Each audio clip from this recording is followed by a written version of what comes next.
Hello. तो gate का result आ चुका है। हर साल की तरह इस साल भी टॉपर्स गेटेड सीरीज से। अभी मैं आपको बता रहा हूँ हमारे टेस्ट सीरीज और ऑनलाइन कोर्सेज और मटेरियल के जो टॉप 100 में स्टूडेंट्स हैं। जयदीप मोरे 1, कुमार 13, हेत पटेल 34, मोहित झा 52, देव गांधी 60, केतन मिस्त्री 60, नमन मालपानी 71, अनिष्का 76, नील 85 और साक्षी 90। ये रिजल्ट स्टिल काउंटिंग। यार हम लोग काउंटेड कर रहे हैं। कल रात को थोड़ा सा तकलीफ हुई थी रिजल्ट के बारे में, तो तकलीफ उसके कारण रिजल्ट मालूम नहीं पड़ रहा है, थोड़ा सा लेट हो रहा है। So wait, stay tuned with the gated exam. Thank you very much. Okay, काफी अच्छा रिजल्ट रहा है और इवन थर्ड ईयर के स्टूडेंट्स भी काफी अच्छी रैंक लेके आए हैं। तो यही उम्मीद करती हूँ कि अगले साल आप लोग भी काफी अच्छी रैंक लेके आए। यहाँ पे जो बैठे रहेंगे स्टूडेंट्स, उनको इसी तरह से आके मोटिवेट करेंगे। तो अभी टॉपर्स आई हैं यहाँ पे आपसे इंटरेक्ट करने के लिए। सारे तो नहीं आ पाए, जो भी इंदौर में थे वो लोग आए। तो आप उनसे जो भी आपके डाउट है, उन्होंने कैसे प्रिपरेशन की है, अप्स एंड डाउन सभी की जर्नी में आते हैं। कभी-कभी हम बहुत डिमोटिवेट हो जाते हैं, तो उस डिमोटिवेशन को कैसे हैंडल करना जब मन नहीं लग रहा है, क्या इच्छा ही नहीं हो रही है, तो कैसे वापस से ट्रैक पे कैसे आना अगर हमने कुछ दिन की पढ़ाई छोड़ दी ना, और कैसे प्रिपरेशन करना है। तो ये आप उनसे बिल्कुल इस तरह के क्वेश्चन पूछते हैं, क्योंकि अभी उन्होंने दिया है तो उनका एक्सपीरियंस एकदम नया ही है ना। अभी सभी जिस फेज से आप गुजर रहे हो, ये लोग अभी उसी फेज से गुजरे, तो आपके सारे क्वेश्चंस के आंसर ये लोग काफ़ी अच्छे से दे सकते हैं। तो जो भी डाउट हो तो आप इन लोगों से पूछिए और अपना एक टारगेट सेट कर लीजिए कि हमको टॉप 10 में आना ही है। और अपना उस टारगेट को सेट करने के बाद दो चीज़ होती है, प्लानिंग होता है, एक इम्प्लीमेंटेशन। तो प्लान तो बनाना है लेकिन इम्प्लीमेंट नहीं किया तो कोई मतलब नहीं। तो पहले तो प्लान बनाना, टारगेट सेट करना। मतलब पहली स्टेप क्या होगी? Set the target. दूसरी, उस टारगेट को अचीव करने के लिए प्लानिंग, और प्लानिंग के बाद सबसे इम्पोर्टेंट क्या है? इम्प्लीमेंटेशन। प्लान तो बनाना, शेड्यूल तो बना ले, तो 4 घंटे बनेंगे, 4 घंटे 2 दिन पढ़ के हमने छोड़ दिया। तो इम्प्लीमेंटेशन भी प्रॉपर होना चाहिए। तो 3 स्टेप्स में आपकी अप्रोच होनी चाहिए। टारगेट सेट करो, प्लान करो, उस प्लान को एग्जीक्यूट करो, और जो इन स्टेप्स को प्रॉपरली फॉलो करता है, डेफिनेटली आपकी बहुत अच्छी रैंक आएगी। कहीं नहीं गई आपकी रैंक ना, बहुत अच्छी रैंक आना। ग्रेड में कोई बहुत बड़ा इशू नहीं होता। जो भी सीरियस एफर्ट करता है इजीली बहुत अच्छे से अच्छी रैंक लेके आता है। तो what is required? Serious effort. ऐसा नहीं कि आखिरी के 2 महीने में तो पढ़ने में मन ही नहीं लग रहा है, छोड़ दिया। बीच में कभी छूट भी गई पढ़ाई तो वापस से आप पढ़ना चालू कर देते, फिर से अच्छे रैंक कर देंगे ना। मतलब फिर भी आप कंपटीशन में, ऐसा नहीं है कि 2 महीने पढ़ाई छूट गई तो कंपटीशन से बाहर होगा। आपको जब लगे, वैसे कभी पूरा सीरियसली पढ़ना, मैं ये नहीं बोल रही भी छोड़ दो, लेकिन कभी किसी रीज़न से आपकी बीच में पढ़ाई छूट गई है तो फिर से आप पढ़ना चालू कर दो, आप फिर से अच्छा स्कोर कर लेंगे। ठीक है, चलिए।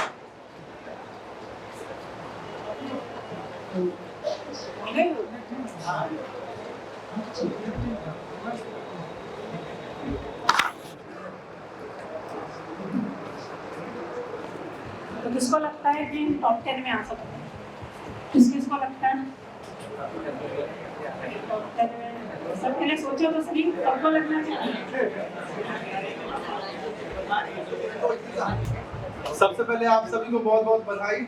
हम सबको भी बहुत बहुत बधाई, और आप सभी को भी बहुत बहुत बधाई। आप लोगों को इसलिए बधाई दे रहा हूँ कि आप लोग का भी बहुत अच्छा होने वाला है। सामने प्रैक्टिकल देखो, मैं सैंपल लेके आता हूँ, पहले बोला था है। ऐसे बहुत सारे ऐसे सैंपल अपने पास हैं, और सबने काफी मेहनत किया है। सब अपना एक्सपीरियंस शेयर करेंगे। आपको जो भी डाउट मन में आ रहा होगा पूछ सकते हैं। ये लोग भी एक समय ऐसे यहाँ बैठे थे और इनके सीनियर यहाँ पे खड़े थे, और वो यहीं से, हम भी ऐसे स्टूडेंट बैठे थे और सोचे थे कि हम भी यहाँ खड़ा होकर बोलेंगे। तो ये अपॉर्चुनिटी हमको हर साल एक बार मिलता है, उसके लिए हम लोग मेहनत करते हैं। तो एक एक करके सब लोग बताएंगे। आदित्य सर हैं सबसे पहले, थोड़ा सा एक वो बता दो रिजल्ट का बता दो। फर्स्ट रैंक जो है टेस्ट सीरीज से है, बता दिए, और 13 जो है अपना हाईएस्ट है इससे। बाकी आपको इस चीज पर मतलब टोटल अराउंड कितने अभी जो स्टूडेंट है करीब 90 स्टूडेंट, 80 स्टूडेंट के आसपास 1000 में जो अभी रिपोर्टेड। मैं सोचता हूँ 125 से लेके 130 बच्चे जो है टॉप 1000 में झील से होंगे। सर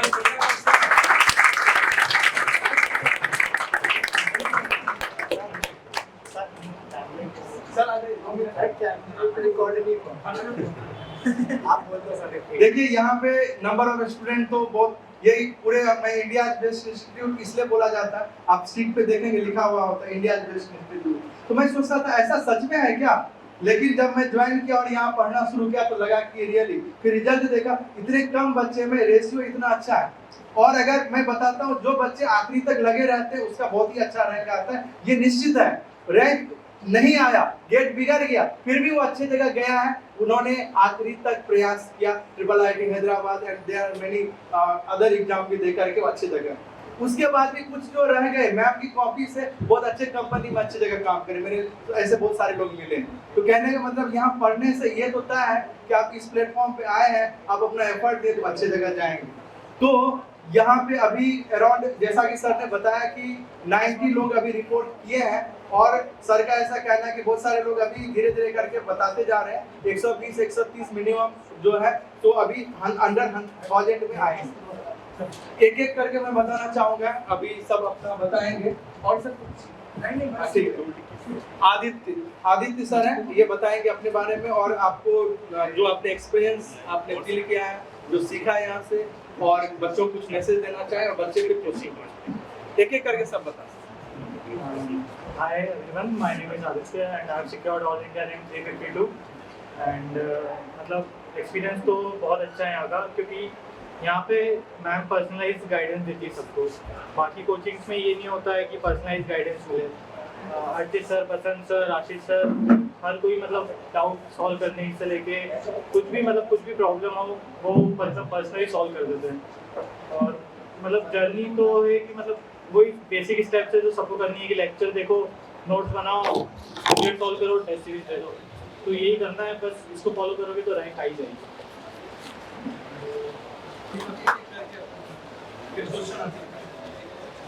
पहले एक एक करके बता दो, फिर क्वेश्चन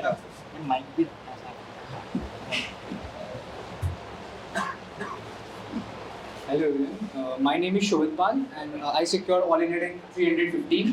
So बहुत कुछ तो आदित्य मैंने बता दिया, लेकिन थोड़ा सा मैं मतलब टेक्निकल नॉलेज तो मतलब ज़्यादा फैकल्टी वगैरह दे पाएंगे, लेकिन जो एज ए स्टूडेंट जो मैं फेस करता हूँ कि एक पॉइंट ऐसा आ गया था कि मेरे टेस्ट में मार्क्स बहुत ही कम आ रहे थे। मतलब OS के टेस्ट में एक बार 7 नंबर भी आए थे, तो ऐसा बहुत ज़्यादा मतलब वो हो गया था, सबके साथ होता हुआ कभी ना कभी बहुत ज़्यादा कम मार्क्स आए थे। तो मेरे ऐसा बहुत ज़्यादा वो हो गया था कि यार नहीं होगा मेरा गेट में।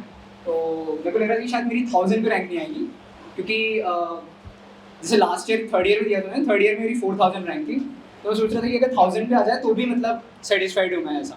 तो सितंबर के बाद मतलब मेरी प्रिपरेशन वगैरह से छूट गई थी, तो मैं बहुत ज़्यादा ऐसा लो फील करने लग गया था, मतलब बिल्कुल ज़्यादा मतलब स्टडीज़ में अच्छे से फोकस नहीं कर पा रहा था। लेकिन ज़ील का मैंने देखा है कि यहाँ ना मतलब मैम बसंत सर हो गए और राजेश सर हो गए, मतलब बहुत पॉजिटिव इन्वायरमेंट है। इन्होंने बताया कि एटलीस्ट कर सकते हो तुम, ठीक है, ऐसा नहीं है कि मतलब नहीं आएगी, कुछ भी नहीं होगा ऐसा।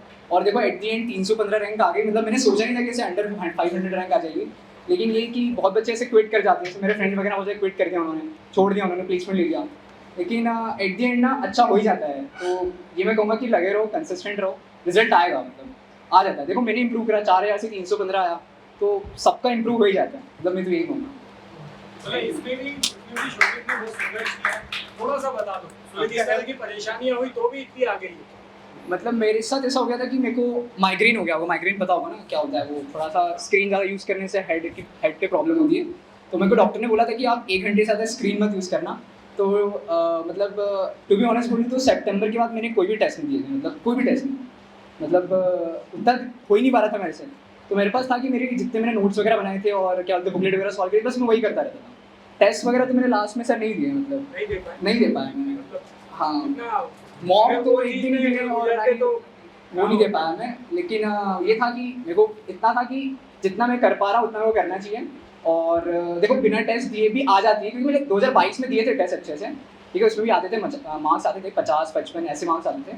लेकिन 2023 के इसमें गेट में मैंने नहीं दिए थे कुछ भी टेस्ट। लेकिन ये कि वो सबका ऐसा अलग अलग रहता है कि ये कि टेस्ट नहीं देना है, ये कि अगर टेस्ट अगर मैं देता और तो और अच्छी रैंक आ जाती। लेकिन ये कि आ जाएगी यार, अंडर 500 भी आ जाएगी अगर मतलब सब प्रॉपर यहाँ का मटेरियल वगैरह फॉलो करोगे ना, तो एट वर्स्ट तो अंडर 500 आनी ही है ऐसा। शोभित सर के लिए भी बताना चाहूंगा, सर का जो मैं क्या बोल सकता हूँ कैलिबर या कैपेसिटी है, सर 1 डिजिट वाले लोग हैं एक्चुअल में। मैं मुझे जितना अनुभव है मैं पढ़ाता हूँ, सर के साथ प्रॉब्लम था कि हेल्थ इशू था जिस वजह से, तो इसलिए इसको पॉजिटिवली लेना, ये नहीं कि अब टेस्ट शोभित सर ने नहीं दिया तो हम भी नहीं देंगे, ये फायदा ये नहीं बोलना है, टेस्ट सबको देना अच्छे से। और सर के साथ ये प्रॉब्लम रहते हुए भी चूंकि उन्होंने मेहनत की थी, पिछले साल भी की थी, उन्होंने बहुत अच्छा काम किया है, इसलिए मेहनत कभी बेकार नहीं जाता है। अगर आप प्रैक्टिस करते रहें तो ये नहीं सोचना है कि अरे मेरा तो पहले जो प्रैक्टिस किया अभी ये स्थिति हो गया, आपका मेहनत बेकार नहीं जाएगा, आप लगे रहेंगे इटरेटिव वे में अपने आप को इम्प्रूव करेंगे तो अच्छा होगा। चलिए नेक्स्ट, और कुछ बोलना चाहिए? हाँ, एक और बोलना चाहूँगा कि ना ऐसे किसी ने पूछा था मुझसे कि मतलब एडवांस बुकलेट में सारी बुकलेट करनी चाहिए क्या, तो मतलब मेरा सजेशन रहेगा कि वो अपने ऊपर है, लेकिन ना 4 सब्जेक्ट की तो कर लेनी चाहिए। जैसे हो गया CN हो गया, और उसके बाद फिर OS हो गया, DBMS हो गया, और क्या होता है CS हो गया, इनकी तो कर ही लेनी चाहिए। इससे क्या होता है कि बिल्कुल कॉन्सेप्ट बिल्कुल नेक्स्ट लेवल पे चले जाते हैं, तो कोई भी टफ से टफ क्वेश्चन भी आएगा तो वो भी हो जाता है ऐसा। बाकी डिस्क्रीट वगैरह हो गया, इन सब के लिए बेसिक मॉड्यूल यहाँ के सफिशिएंट है। Hello, my name is Harsh Gupta and I secure all India rank 120। मैं बस ये बोलना चाहूँगा कि आप ना सिली मिस्टेक्स पर फोकस कर सकते हो अभी से, क्योंकि अल्टीमेटली ये बाद में मतलब दर्द बन जाता है। क्योंकि मैं 2 बार अंडर 100 से चुका सिली मिस्टेक्स के कारण, तो आप अभी से फोकस करो। बाकी तो ये टेस्ट ड्रॉप मत करना। ये बहुत सारे ऐसे होते हैं, मेरे पास आज भी मैसेज आते हैं कि हम टेस्ट को ड्रॉप कर दें, पहले पढ़ लें, पहले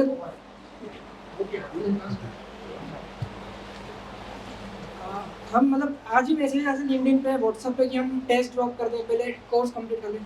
पर मैं ये सजेशन कर देता हूँ कि आप टेस्ट मतलब क्लास में अगर पढ़ रहे हो तो आप टेस्ट को ड्रॉप मत करें और चलने दें। बाकी तो अल्टीमेटली हाँ, और लास्ट तक लगे रहना है, छोड़ना नहीं है। बीच में अगर अपने प्रिपरेशन छोड़ दी तो बहुत ज़्यादा प्रॉब्लम हो जाती है। तो ठीक है, ये कि अगर टेस्ट छूट भी जाए ना 1-2 तो भी ऐसा डिमोटिवेट नहीं होना है, ठीक है। मतलब पिछले बार भी एक थे प्रकाश माली भैया थे, उनके भी टेस्ट छूट गए थे, लेकिन उनकी भी रैंक आई थी शायद 120 समथिंग रैंक थी। तो 1-2 टेस्ट छूट गया तो उतना उसका लोड नहीं रहना है। बाकी ये कि जितने ज़्यादा टेस्ट देंगे ना उतना मतलब उतनी प्रोबेबिलिटी इंक्रीज होगी, क्या बोलते हैं, अच्छी रैंक आने की। मैं यहाँ हर्ष की डिजाइन करने वाला हूँ। हर्ष की रैंक लास्ट ईयर 128 थी थर्ड ईयर में, और उसने केवल 8 रैंक इम्प्रूव की। अब बताएं कि क्यों ऐसा हुआ, ये बताओ। एक तो रीज़न ये है कि मैंने पढ़ाई नहीं की। नवंबर में नींद खुली कि मैंने फॉर्म भर दिया है, तो आखिरी के 2 महीने पढ़ा। बाकी तो कोडिंग और प्रोजेक्ट में फोकस किया है। बेसिकली टेंशन लेके पढ़ाई नहीं, टेंशन लेके पढ़ता तो हो जाता है, टेंशन नहीं लिया बिल्कुल। मतलब पहली बार हमने 2023-22 के लिए पढ़ाई कर ली थी, तो 128 रैंक थी, और उसके बाद में इस बार केवल 8 रैंक इम्प्रूव किया है। तो अगर आप कोई रिपीट करना चाहते तो पढ़ लेना, तो बस ये बात है, ज़्यादा डिले मत करना। हेलो एवरीवन, मेरा नाम प्रणश शर्मा है, मेरी ऑल इंडिया रैंक 139 है। थर्ड ईयर में 5000 समथिंग थी। मतलब मैं योगेश कश्मीर फाइल्स देख के आए थे लास्ट ईयर थर्ड ईयर में, उधर 4th बेंच पे बैठे थे, और मैंने शोभित को बोला था कि नेक्स्ट टाइम अपन इधर खड़े होंगे। आज से अभी से बोलो कि हाँ हमको भी खड़ा होना है वहाँ। तो मेरे हिसाब से मेरे लिए मेन चीज़ थी मेरा कॉन्फिडेंस था, कि मेरा कॉन्फिडेंस तो बहुत ज़्यादा था, मतलब कि मैं प्लेसमेंट का फॉर्म ही नहीं भरा। मतलब मैं GSITS से हूँ, हम दोनों, तो उधर ऐसा है कि मतलब 12-15 लाख के मैंने प्लेसमेंट हम दोनों देते हुए बहुत आराम से देखा है। तो मेरे लिए कॉन्फिडेंस ही इम्पोर्टेंट था कि मतलब मेरे को तो उससे ज़्यादा तो मिलेगा ही IIT NIT में, मतलब IITs में, कि मैंने देखा है उधर तो मेरा लग जाता है कंपनीज़ का, ये सब प्लेसमेंट कुछ नहीं लगते। तो ये है कि कॉन्फिडेंस होना चाहिए खुद पे मतलब यकीन होना चाहिए। और ऐसा कि मैंने बहुत से लोग मुझसे पूछते थे उसी टाइम की मतलब प्लेसमेंट लेना चाहिए कि नहीं 5-6 लाख की कंपनी के लिए भी, तो मैं बोला मतलब क्यों लूँगा यार, IIT जाओ, मस्त घूमो, प्लेसमेंट लो, बस यही है अभी तो। बना दो टफेस्ट जर्नी, आप इनको सुनो अच्छे से। हाय एवरीवन, थोड़ा सा सो मैं अभिषेक कौशल, तो मेरी रैंक है 460, और I am also software developer, software engineer है टिपमीटर्स। सो मेरे लिए टाइम मैनेजमेंट बहुत प्रॉब्लम हुई थी पास आउट करके 2021। तो मुझे बहुत लेट याद आया कि मुझे गेट की एग्ज़ाम भी देना चाहिए। तो मतलब एक्चुअली मेरे साथ तो क्या हुआ था, मेरे फ्रेंड्स ने ही मुझे यहाँ रिफ़र करा था। मैं तो ऐसा था भी नहीं कि मुझे गेट की एग्ज़ाम देना है। मेरे फ्रेंड्स ने आके यहाँ इंक्वायरी करी थी और मैं बस इंक्वायरी करने आया था यहाँ पर, और उसी दिन मैंने पेमेंट करके यहाँ से क्लास ज्वाइन कर ली थी। और उसके बाद फिर मैम को फॉलो करते गए, मैम ने जो पढ़ाया उसको फॉलो करते गए। और टाइम भी मेरे पास बहुत कम था कि मैं कुछ बुक पढूँ या कहीं और अदर रिसोर्सेज को यूज़ करूँ। तो जो भी है कोचिंग का ही मटेरियल था, उसी से मेरी रैंक जो भी है रैंक आई है। तो thanks for ma'am for this मतलब आप गाइडेंस। समझो, आप थोड़ा सा इलाबोरेट कर दो कि क्या तुम्हारा शेड्यूल देता था, नौकरी करना है, कितना टाइम मिलता था, थोड़ा सा बता दो। इन लोगों को कॉलेज में है ये लोग, इनके पास आपसे 10 गुना टाइम होता है। कोई छुट्टी तो करना चाहिए। मैं यही बहुत बोल रहा हूँ कि आप लोगों के पास 10 गुना टाइम होता है, इनके पास जितना टाइम था। आप देखो, आप उनसे पूछो, थोड़ा सा पूछ लो आपकी कितना टाइम था आपके पास। तो मेरा शेड्यूल कुछ ऐसा रहता था कि मैं सुबह मतलब लेट उठने की भी आदत थी। तो 9 से 10 तक मैं अपना जो भी बुकलेट सॉल्व करता था। फिर उसके बाद 10 से कंपनी ज्वाइन करनी पड़ती थी, क्योंकि कंपनी में भी पूरे 8.5 घंटे देना पड़ते हैं। और इम्पीटा से तो वो छोड़ती भी नहीं है ऐसे, वो अच्छे से नहीं छोड़ती पूरा काम करने के लिए। तो एक ये भी प्रॉब्लम थी कि वहाँ कंपनी में भी अपना आउटपुट देना था। तो मैं कंपनी सुबह 9 से ज्वाइन करता था और वहाँ पर रिपोर्टिंग 10 से करता था, और 6 बजे कंपनी से ऑफ लेता था। और वहाँ से आके अपना कोचिंग अटेंड करता था, और उसके बाद घर जाके जो भी मैम ने यहाँ पढ़ाया उसको रिवाइज करता था। और जो बुकलेट सॉल्व करने का काम है वो मैं इसी बीच दिन में कभी 30 मिनट के 2 ब्रेक निकाल कर टाइम के साथ बुकलेट सॉल्व करता था। और जो टेस्ट की बात है, तो जैसे ही मेरा एक सेक्शन खत्म होता था, एक चैप्टर खत्म होता था, उसी टाइम में टेस्ट जाता था। मैंने टेस्ट में कभी डिले नहीं करा, और मेरी अभी तक टेस्ट में कभी 50% से ज़्यादा एक्यूरेसी आई भी नहीं है यहाँ गेट झील के टेस्ट में। और मुझे लग ही नहीं रहा था कि मेरी इतनी रैंक आ जाएगी, क्योंकि मेरे मार्क्स कभी 40 के ऊपर गए ही नहीं। मतलब 100 में से भी कभी 40 के ऊपर मार्क्स नहीं गए मेरे इस टेस्ट में।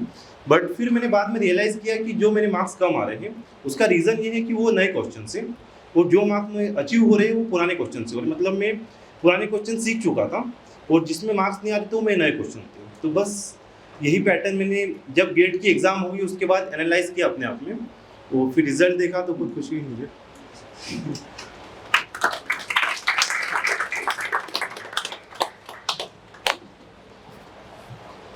हेलो गाइस, मैं योगेश पटेल हूँ। मतलब काफ़ी लोग मुझे जानते ही होंगे।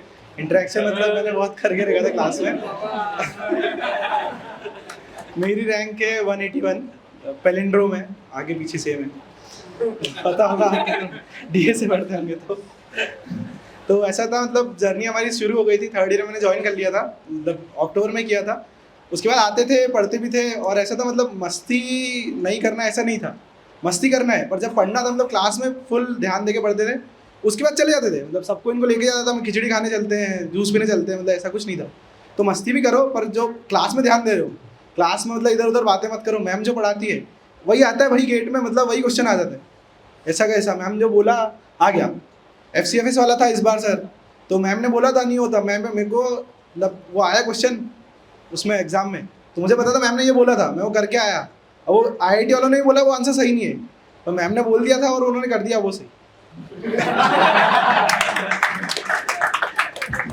2020 का एक इंसिडेंट बताओ। 2020 अरे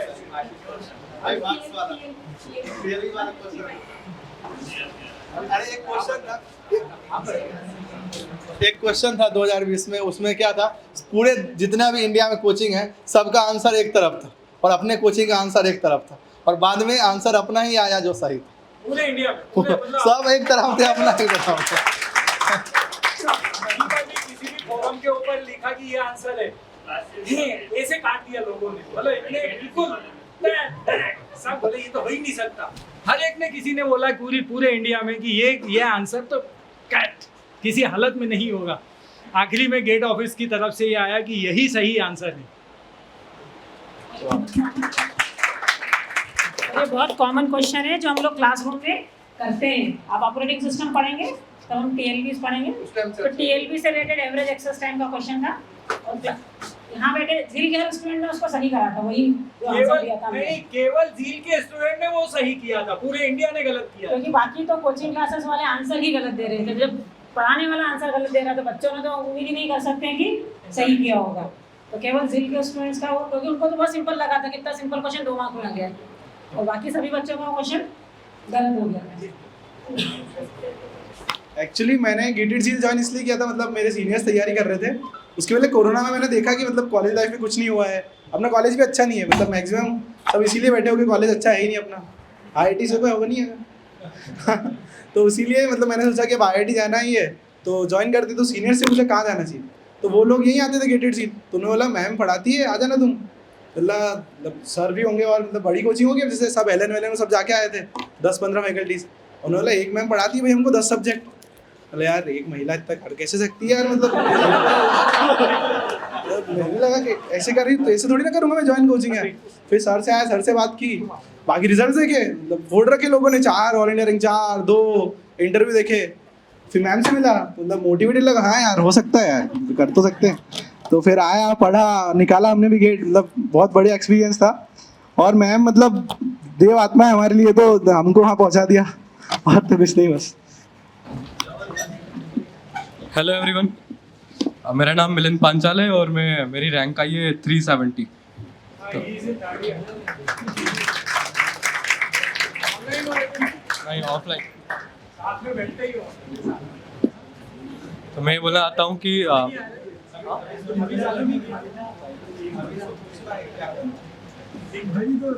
मैं चाहता हूँ कि आप शुरू से सीरियसली लग रहे, ठीक है ओके। मैं बोलना चाहता हूँ कि आप शुरू से सीरियसली लें तो चल रहा उधर से तो बन रही है, भोपाल देखो देखना बंद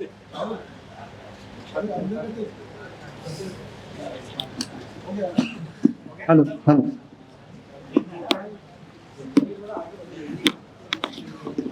हेलो। तो मैं बोलना चाहता हूँ कि आप अगर शुरू से सीरियसली लेकर करेंगे लास्ट तक तो इजीली निकल जाएगा, बस यही बोलना चाहता हूँ। बहुत बड़ा पॉइंट है, थर्ड ईयर में हो ना तुम? Yes sir. क्या तुम पूरा अपना बताओ तो कैसे किया था? मैंने सारे क्या तुक्का तो नहीं लगाया?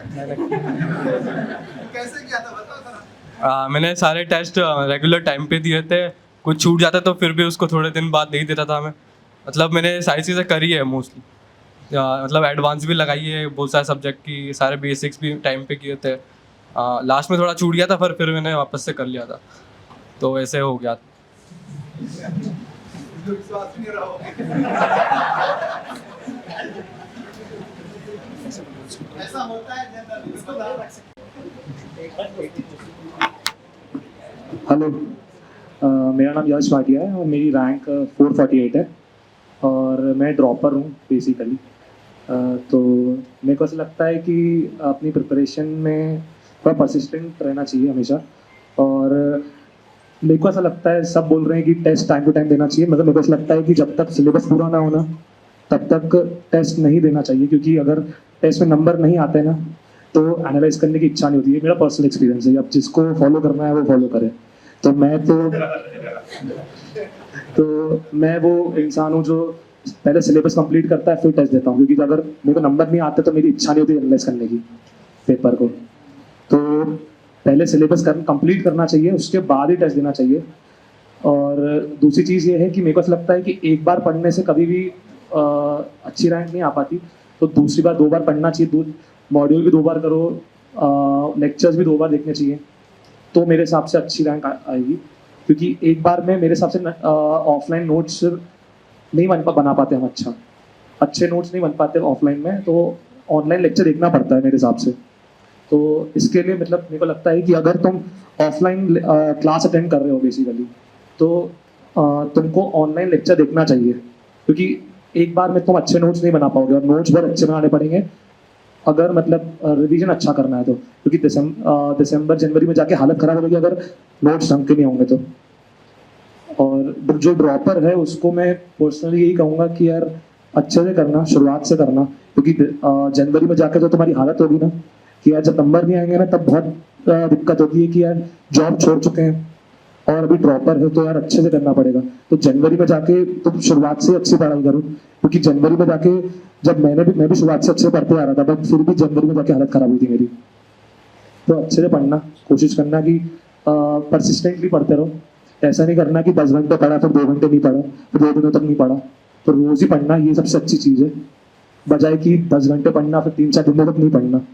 मुझे ये लगता है, ये मेरा पर्सनल एक्सपीरियंस है, और जिसको फॉलो करना है वो फॉलो कर सकता है।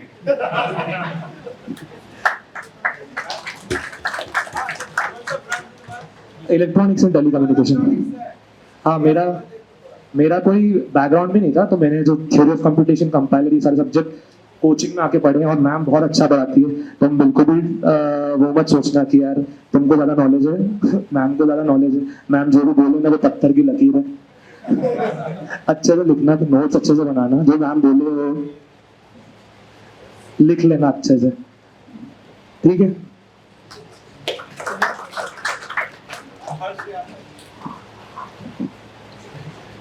हेलो एवरीवन, मेरा नाम हर्ष यादव है। ग्रेड 23 में मैंने 530 रैंक सिक्योर की है। और जैसा कि सर ने बताया कि कंसिस्टेंसी तो ज़रूरी है, पर आपको शुरू से अपनी स्ट्रेंथ्स और वीकनेस पे खेलना पड़ेगा। मतलब ऐसा कि कभी भी कुछ भी हो सकता है, आपको हर चीज़ के लिए प्लान होना पड़ेगा। क्योंकि ऐसा होता है, जैसे आगे आप सब्जेक्ट पढ़ो, डिजिटल लॉजिक आएगा, वो थोड़ा ईजी होता है। कभी मान लो आपके पेपर में उसमें आपको 2 नंबर ज़्यादा मिल रहा था, और डिफ़िकल्ट सब्जेक्ट है जैसे CSO, तो आपको उस टाइम सिलेक्टिव होना पड़ेगा। आपको कभी जहाँ से 2 नंबर ज़्यादा मिल रहे हैं, ईजीली जो मिल रहा है, आपको वो सिक्योर करने चाहिए। और हर किसी की स्ट्रेंथ और वीकनेस अलग अलग होती है। जैसे मेरे साथ सेम था, मुझे FT में थोड़ा बहुत शुरू से था कि मेरा FT हो सकता है उस दिन ऊपर नीचे हो जाए, पर मुझे उसी टाइम पे, सेम टाइम पे पता था कि मेरा टेक्निकल मैं उस दिन संभाल सकता हूँ। और एक्चुअली मेरे साथ एग्ज़ाम में भी यही हुआ। आप लोग मानोगे नहीं, मेरे FT में सिर्फ 6 नंबर आए थे। Out of 15 I got 6 number in FT। But मुझे अपने टेक्निकल पे इतना कॉन्फिडेंस था कि मेरे उस पोर्शन में, टेक्निकल में, मेरे out of 85 I got 56 number. And आप जितना ज़्यादा अभी स्किप करना, आप जितना ज़्यादा अभी टेस्ट देना सीखोगे ना, वो अच्छा होगा। आप जब मॉक दोगे लास्ट टाइम पर, आप सोचोगे कि स्किप कैसे करूँ, तो वो लास्ट टाइम पे कुछ पॉसिबल नहीं होता। आपको हर एक स्टेप फॉलो करनी पड़ेगी। आप एक टॉपिक टेस्ट भी दे रहे हो तो आपको सिलेक्टिव होना पड़ेगा। ये लास्ट टाइम पे आप कुछ नहीं सीख सकते। आपको शुरू से अपनी प्लानिंग अलग अलग रखनी चाहिए। किसी का कुछ स्ट्रांग है तो किसी का कुछ वीक है। बस आपको पता होना चाहिए कि आपके लिए क्या स्ट्रांग है और क्या वीक है। और आपको स्मार्ट वर्क बहुत ज़्यादा करना पड़ेगा। और मैं थैंक यू बोलना चाहता हूँ जयश्री मैम को और एंटायर गेटेड झील को, जिनकी वजह से रैंक पॉसिबल हुई है। I am also average student. मैं खुद वहाँ लास्ट बेंच पे बैठता था। मैं और मिलिन साथ में बैठते थे। तो सब कुछ पॉसिबल हो सकता है। आप लास्ट बेंच पे हो तो भी आप यहाँ हो सकते हैं, फर्स्ट बेंच पे हो तो भी आप यहाँ पे हो सकते हो। बस आपको अपनी स्ट्रेंथ और वीकनेस पे खेलना पड़ेगा। Thank you.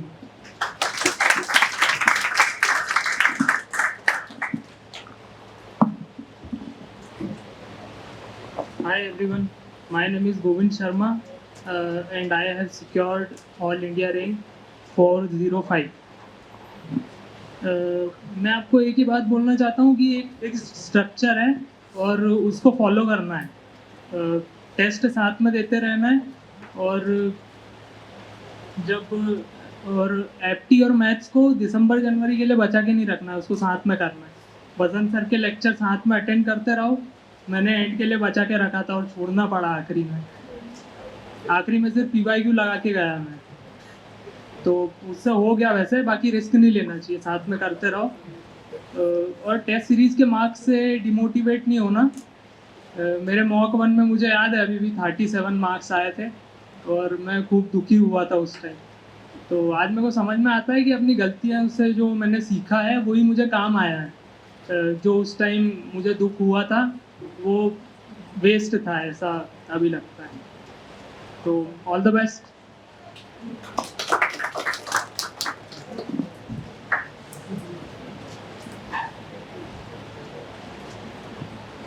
हेलो एवरीवन, मेरा नाम सुबीर दीक्षित है और मैं 3rd ईयर में हूँ और मुझे AIR 219 आई है। और मैंने जो अपनी प्रिपरेशन करी वो आखिरी के 5 मंथ्स में करी और मेरा निकल गया है। तो आप लोग तो अभी से कर रहे हो तो आपका तो डेफिनेटली निकलेगा। और बस ये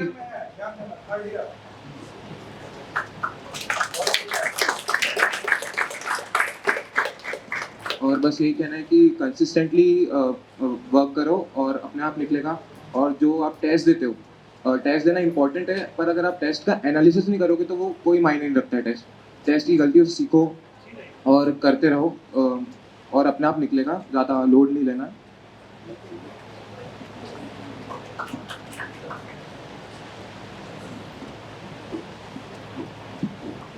Hello everyone, my name is Itakshi Singhal and I have secured AIR 608.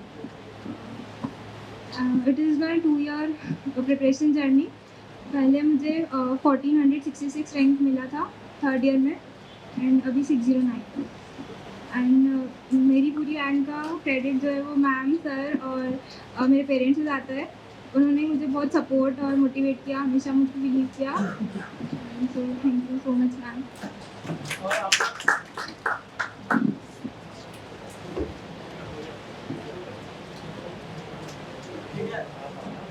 किसी को कोई क्वेश्चन पूछना हो पूछ सकता है, और कोई बच्चा किसी को बोलना चाहे? विजय सर,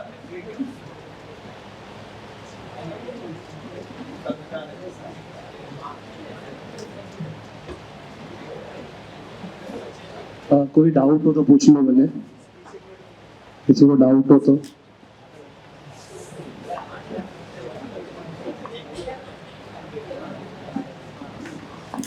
अभिषेक नाम है आपका? मैं अभिषेक से क्वेश्चन पूछना चाहूँगी। मतलब आप जनरली जो स्टूडेंट्स का होता है कि प्लेसमेंट हो गया है तो हम पढ़ते नहीं है, गेट की प्रिपरेशन करना छोड़ देते हैं, और वो इंडस्ट्री में जॉब करते करते उन्होंने गेट की प्रिपरेशन की।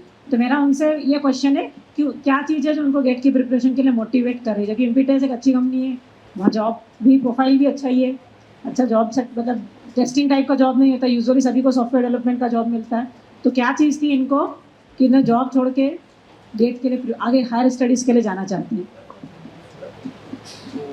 सबसे पहले जॉब में तो ऐसा था कि इंक्रीमेंट से मैं खुश नहीं था, कि मतलब बहुत छोटे छोटे इंक्रीमेंट हो रहे थे, तो मेरी इच्छा थोड़ा कुछ बड़ा इंक्रीमेंट थी। तो इसलिए मैंने सोचा दो साल का इन्वेस्टमेंट है, तो 2 साल का इन्वेस्टमेंट करते हैं, उसके बाद अपने ऊपर एक ब्रांड वैल्यू भी लग जाएगी। एक IIT से है अपन, और IIT के प्लेसमेंट सबको ही पता है, वहाँ एक नाम हो जाता है कि अपन एक IIT से निकले हुए हैं। तो एक वही मेन मोटिव था मेरा कि एक हायर स्टडीज़ भी करना था। वैसे इच्छा तो मेरी MS की थी, बट वहाँ थोड़ा फाइनेंशियल प्रॉब्लम थी कि MS के लिए, और मेरी इंग्लिश भी इतनी स्ट्रॉन्ग नहीं थी कि मैं JRE दे सकूँ, तो टेक्निकल थोड़ा स्ट्रॉन्ग था मेरा। तो मैंने चूज़ करा कि गेट की कोचिंग, मुझे गेट ही चूज़ करना चाहिए कि एक स्टेप तो आगे बढ़ा जाए, MS को अपन बाद में देखेंगे। तो बस इसलिए मैं गेट।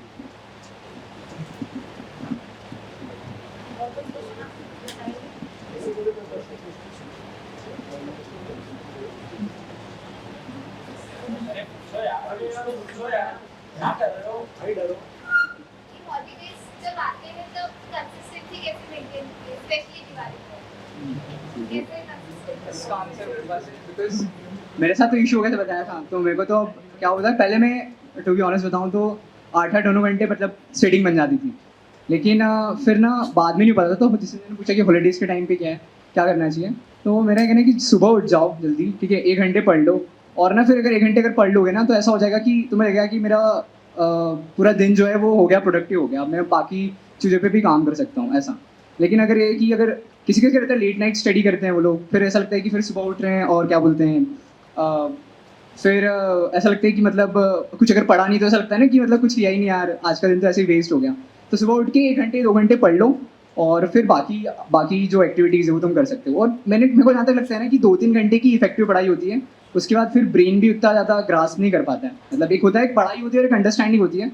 तो मेरे को लगता है कि 1-1.5 घंटे में ही पढ़ना चाहिए, उससे ज़्यादा मतलब एज़ कम्पेयर टू कि तुम एक दिन में 10 घंटे पढ़ रहे हो लेकिन दूसरे दिन कुछ पढ़ ही नहीं रहे हो।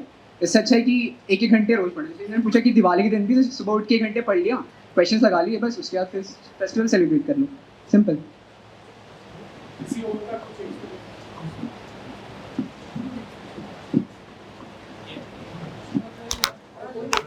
हाँ, तो मेरे इसमें ऐसा था कि मैंने 2.5 महीने पढ़ाई नहीं कर पाया था क्योंकि कॉलेज का इतना लोड हो गया था मेरी ब्रांच में। मतलब मैं अकेला ही हूँ जो गेट की तैयारी कर रहा है, मतलब कि इतना लोड होता है, सब प्लेस्ड हो गए थे। तो उस टाइम 2.5 महीने तक मैंने पढ़ाई नहीं था कुछ, तो मेरे को हेल्प नहीं मिली क्योंकि मैंने पहले से ही सारे सब्जेक्ट्स मतलब जो मैंने पढ़े थे इसी टाइम पे मैंने बहुत अच्छे से क्लियरली कर लिए थे। तो मेरे को जब मैंने बाद में रिस्टार्ट करा था ना, तो मेरे को ज़्यादा प्रॉब्लम नहीं हुई थी, क्योंकि अभी आपको ऐसा लग रहा हो कि बहुत टाइम है, इस टाइम अब सबको लाइटली लगता है कि बहुत टाइम है, पर इसी टाइम आपको बहुत अच्छे से करना चाहिए, क्योंकि आपको हेल्प मिलेगी। आप कितना भी ब्रेक लो लंबा, स्टार्ट करोगे तो अच्छे से ही करोगे। तो मेरा ये था।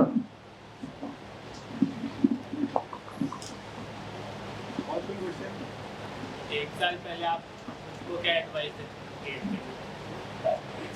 मैं तो मैम से एडवाइस लेता मतलब आपसे निकाल लिया। 1 साल पहले ऐसा ही था, मतलब पढ़ने का मोटिवेटेड रहो यार तुम सब। जैसे सर ने बोला 125 लोग, 125 लोग तो आ ही रहे हैं 1000 के अंदर, जो 125 लोग तो तुम ही नहीं दिख रहे, तुम सब तो आ ही सकते हो, मतलब 500 के अंदर आ सकते हो तो यार। और मोटिवेशन मतलब मुझे सीनियर से ही मिलता था। वो लोग यहाँ से गए तो मैं उनको बोलता था कि आप मेरे सीनियर हो ना, तो आईआईटी में मैं भी आपका जूनियर ही रहूंगा, अभी आ रहा हूँ मैं अगले से। और कोई क्वेश्चंस?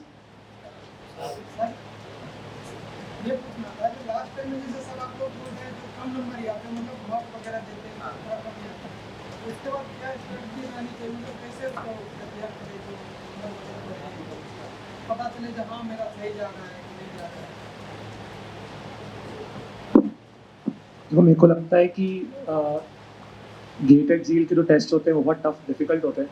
तो मुझे लगता है कि कॉन्फिडेंस के लिए जो जैसे 2012 का, 2020 का, 2019 के जो गेट के पेपर हैं वो काफ़ी सिंपल है, इतने टफ नहीं है। तो जब भी ऐसा होना कि यार तुम्हारे कम नंबर आ रहे हैं, गंदे नंबर आ रहे हैं, तो यार किसी कोई सिंपल पेपर दे दो तो कॉन्फिडेंस आता है। देखो ऐसा है कि यार मॉक तो डिफिकल्ट बनते ही हैं, जितने भी मॉक हैं वो सारे डिफिकल्ट हैं। मेरे को तो ऐसा लगा ही नहीं कोई सभी ये ईजी है। तो मैं कहूँगा कि यार थोड़ा सिंपल पेपर भी साथ साइड बाय साइड देते चलो, कि यार अगर तुम लगातार ऐसे देते रहोगे, क्योंकि मेरे नंबर 40-45 ऐसे नंबर आ रहे थे, तो यार मेरे को पता है कि 40-45 में कुछ होगा नहीं।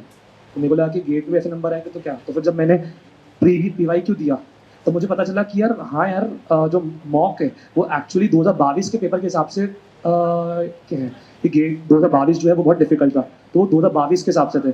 मगर सिंपल पेपर आया तो 2020-2019 के हिसाब से होगा, तो 2019 और 20 का पेपर देना चाहिए क्योंकि वो सिंपल थे। तो दोनों साइड बाय साइड देते चलो, एक सिंपल दिया, एक टफ दिया, एक सिंपल दिया, एक टफ दिया, ऐसे करते करते आगे चीज़ें। अगर बहुत गंदे गंदे नंबर आएंगे ना तो डिमोटिवेट होते हैं लोग, मैं खुद होता हूँ डिमोटिवेट। तो मार्क्स का कम आने का एक मेरे साथ भी था कि मेरा अभी तक की कोई ऐसा टेस्ट नहीं होगा इसमें 50% से ज़्यादा एक्यूरेसी हुई हो मेरी। मतलब 100 मार्क्स का भी टेस्ट रहता था, उसमें मुश्किल से मेरे 35 to 40 के आइट मार्क्स रहते थे। तो मेरे साथ ऐसा हुआ था कि मैंने एक कोई सी कोचिंग थी, मेरे फ्रेंड ने लेके रखी थी, उसकी मैंने एक टेस्ट ट्राई करा। तो उस टाइम उस टेस्ट में मुझे मार्क्स आए थे 42, और मैंने ठीक से उस टाइम प्रिपेयर भी नहीं था। मतलब मैंने ये जनवरी में दिया था वो मॉक टेस्ट। फिर मुझे रियलाइज़ हुआ कि गेट की टेस्ट सीरीज कुछ अलग है, यहाँ का मटेरियल कुछ अलग है, वो मुझे उस कोचिंग में नहीं दिखा। तो बस मैंने टेस्ट को ही फॉलो करा और उसी से हुआ। और एक ये भी था कि मतलब टेस्ट में मेरे मार्क्स जो मतलब 50% एक्यूरेसी जो गलत जा रही थी, उसका एक रीज़न ये भी था, मैंने चेक करा गेट के एग्ज़ाम के बाद कि जो मेरे सही जा रहे थे वो वाले क्वेश्चन थे जिनको मैं ऑलरेडी प्रीवियस पेपर्स में सॉल्व कर चुका था, और जो गलत जा रहे थे वो क्वेश्चन थे जो नए आए थे, मतलब जो नए डिज़ाइन करते सर ने। तो एक ये चीज़ भी मुझे लगी। तो लास्ट में जब सब मतलब सारी टेस्ट सीरीज दे चुका था, मैं सब कुछ दे चुका था, उस टाइम मुझे रियलाइज़ हुआ कि मैं सब कुछ कर चुका हूँ, बस जो मेरे मार्क्स कम आए थे वही वाले थे जो मैंने प्रिपेयर नहीं करा था, जो नए क्वेश्चन थे।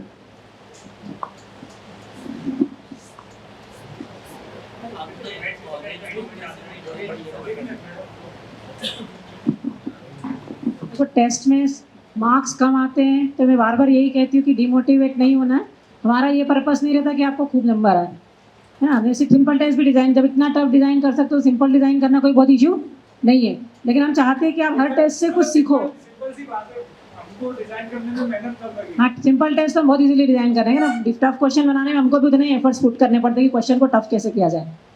तो हम इंटेंशनली टफ बनाते कि आप जो अपना आधे घंटे जितना भी टाइम दे रहे हो, 50 मिनट्स दे रहे हो, तो आपके टाइम वेस्ट नहीं हो कि सिंपल क्वेश्चन है, सब कर लिए, अच्छे नंबर आ गए, हम खुश हो गए। वहाँ खुश हो जाएंगे टेस्ट देते टाइम, लेकिन फिर एग्जाम में कभी डिफिकल्ट पेपर आ गया तो हम उसको हैंडल नहीं कर पाएंगे। तो आपको टफ की हैबिट रहेगी तो आप डिफिकल्ट बहुत इजीली हैंडल कर लोगे ना। लेकिन अगर सिंपल की हैबिट है तो आप फिर डिफिकल्ट नहीं कर पाओगे। तो टेस्ट में कम मार्क्स आ रहे, डीमोटिवेट नहीं हो। यहाँ की टेस्ट में आपने बहुत अच्छा कर लिया, मतलब टॉपर हो, है ना, गेट के, तो कम आ रहे हैं तो सब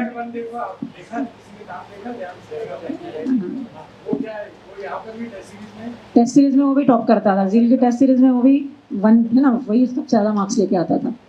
तो टफ से डीमोटिवेट नहीं होना, छोड़ना नहीं कि नंबर नहीं आ रहे तो देना ही नहीं है, नंबर नहीं आ रहे तो देना है, कि सीखना है हमको कि हमारी वीकनेस क्या क्या है, उससे सीखेंगे हम, है ना। क्योंकि कंसेप्ट पढ़ लिया है, कंसेप्ट समझ में आ गया, लेकिन उसको अप्लाई करते आ रहे नहीं आ रहा है, वो आपको टेस्ट से ही पता चलेगा। इसलिए टेस्ट को अवॉइड नहीं करो और कम मार्क्स पे डीमोटिवेट नहीं होना है। क्या गलती हुई उसको देखो, उससे सीखो और आगे बढ़ो, है ना। और लास्ट टेस्ट तक कम आ सकते हैं, क्योंकि हम अगर वही टेस्ट दे देंगे जो आपको ऑलरेडी आता है, वही चीज़ हमने दी तो फिर क्या मतलब रहेगा ना। हमारा पर्पस यही रहता है कि आप टेस्ट से सीखो। तो इसलिए आपको लास्ट टेस्ट तक कम मार्क्स आ रहे, नो इश्यू। गेट में आपको डेफिनेटली आप लास्ट टेस्ट तक अगर रहे मैदान में तो गेट में डेफिनेटली आपको अच्छे मार्क्स आएंगे, है ना। तो इसलिए डीमोटिवेट होकर टेस्ट देना बिल्कुल नहीं छोड़ना। बहुत सारे बच्चे होते हैं कि जिनका टेस्ट तो बहुत टफ होता है, छोड़ के कोई दूसरी टेस्ट सीरीज ले ली ईजी वाली, नंबर आ रहे हैं, तो नंबर आ रहे हैं बहुत ईजी वाली, तो उसको देने का कोई सेंस ही नहीं है। तो टेस्ट बिल्कुल आप टाइम पे दो या ना दो, लेकिन टेस्ट ज़रूर दो, है ना। टाइम पे मत दो, जैसे उन्होंने भी कहा कि मैं भी यही कहती हूँ कि बिना पढ़े नहीं दो। बिना पढ़े अगर आपने टेस्ट दिया तो आप कुछ भी चीज़ एनालाइज नहीं कर पाओगे कि आपको कंसेप्ट अप्लाई कर पा रहे हैं, कैसी एरर हो रही है। तो कोशिश यही करो कि टाइम पे दो, लेकिन पढ़ के दो। अगर नहीं पढ़ाई हुई है तो नेक्स्ट डे दे दो या जब भी दो, लेकिन पढ़ के दो, बिना पढ़े नहीं दो। और कोशिश करो कि क्लास के साथ चलो, क्योंकि एंड में बहुत सारी चीज़ें हो जाती है, सेमेस्टर एग्जाम भी आ जाती है, बहुत सारे इश्यू हो जाते हैं। तो आपको लास्ट में टाइम नहीं मिलेगा कि आप टेस्ट भी दे दो, बुकलेट भी सॉल्व कर दो। तो सभी चीज़ें आप अभी से करके चलेंगे तो लास्ट में सिर्फ आपको रिवीजन के अलावा ज़्यादा कुछ भी नहीं करना होगा, है ना। तो टेस्ट से डरना नहीं है ना। हम बोल ही रहे कि नंबर कम आएंगे, तो कम आए तो ठीक है, तो आना ही थे, कम है ना, ज़्यादा कोई। चलिए, डिज़ाइन ही इसीलिए है कि कम आए मार्क्स, ताकि आपको लगे कि हमको और सीखना है। अगर अच्छे 100% मार्क्स आ गए तो आपको लगेगा हमको सब आता है, हमको कुछ सीखना ही नहीं है ना। चलिए, तो ऐसा है कि एग्जाम्स पे ध्यान ही नहीं देना है, ज़्यादा पास होने के लिए पढ़ना है। 6 के ऊपर CGPA आ जाए तो बहुत बढ़िया है। लोग अब 8.5 के पीछे भाग रहे हैं कॉलेजेस में, कोई मतलब नहीं है मेरे हिसाब से। बस पास होने के लिए पढ़ना है मेरे हिसाब से, तो मैंने वही करा है और कुछ मतलब भी नहीं रहेगा।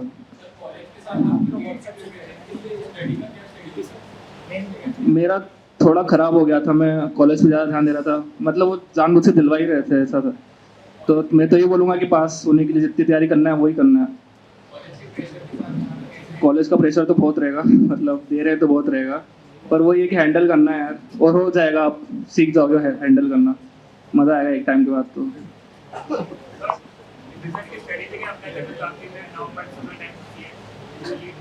नवंबर दिसंबर के टाइम तो मैंने, मतलब उस टाइम तो कॉलेज के एग्ज़ाम्स रहती है ज़्यादातर, तो हाँ मैंने शायद हर एग्ज़ाम के 3 दिन पहले सिर्फ कॉलेज, 2 दिन पहले कॉलेज का पढ़ना स्टार्ट किया था। एग्ज़ाम होती 2 दिन पहले शायद सफिशिएंट रहता है, अगर आपको रिसोर्सेज पता हो कि इस रिसोर्सेज में आएगा एग्ज़ाम का, तो बस पासिंग मार्क्स के हाँ आ जाते थे, और मेरे को वही खुशी होती थी बहुत ज़्यादा, आ गया चलो बढ़िया। बाकी यही था।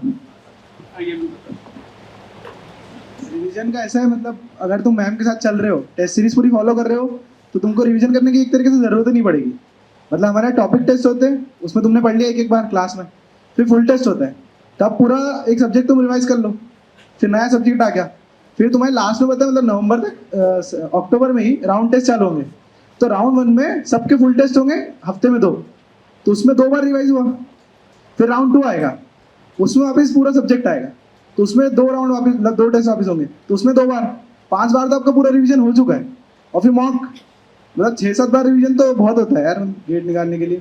तो इतना आपको टेस्ट सीरीज ही करवा देगी अगर आप साथ में चलते हो पढ़ते पढ़ते। तो ये मैसेज मैं मितेश केमान्यू, मैंने इस साल गेट नहीं दिया था, मुझे देना चाहिए था, बट मेरी पिछले साल ऑल इंडिया रैंक 10 आई थी 3rd ईयर में। सो मैं तब से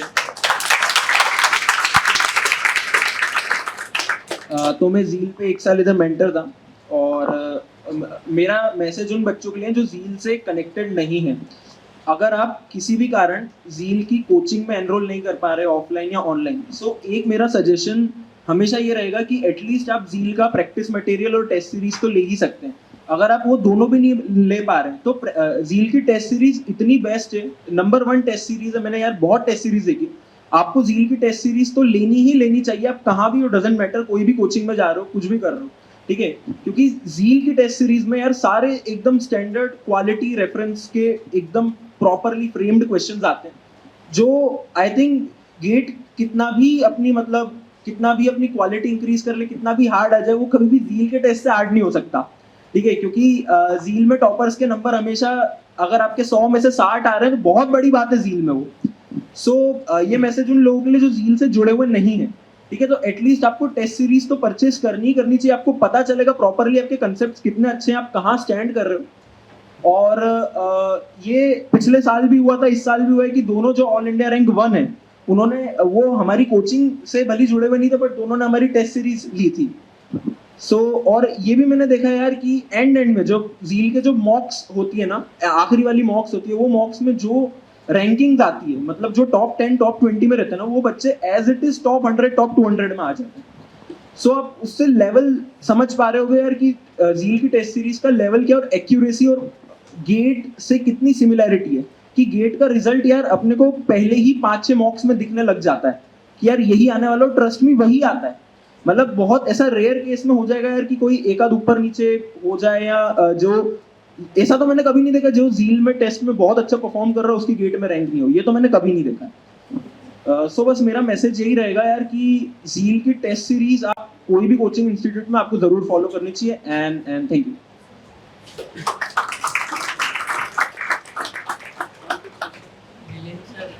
आपके कॉलेज में है तो कॉलेज का टाइमिंग कैसे मेंटेन करते थे, क्योंकि डिपार्टमेंट थोड़ा स्ट्रिक्ट हो गया है, उसको बोलते थोड़ा और ज़्यादा। हाँ, मेरे टाइम तक भी हो गया था स्ट्रिक्ट, तो मैं 75% चाहिए ना, तो 50% तक भी हो जाता है, वो लोग अलाउ कर देते हैं। तो मैं हफ्ते में एक दो छुट्टी लेता था और रात को पढ़ता था, यहाँ पे 6:30 बजे तक आ जाता था, फिर घर पे 9:30 बजे तक पहुँचता था, फिर 2 घंटे 1 घंटे पढ़ के फिर ऐसे सो जाता था। हफ्ते में 5 दिन कॉलेज होता है, 2 दिन की छुट्टी होती है, और मैं बीच में 1-2 छुट्टी मार भी लेता था, तो 50% तक तो हो ही जाती है अटेंडेंस।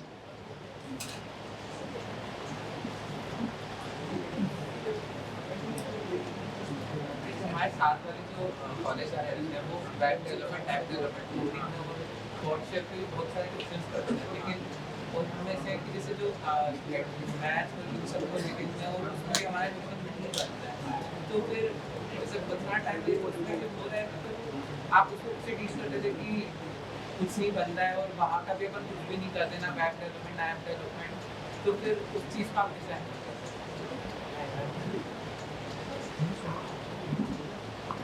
एक्चुअली ये बहुत बड़ी प्रॉब्लम होती है, आपको अपनी प्रायोरिटीज डिसाइड करनी पड़ेगी।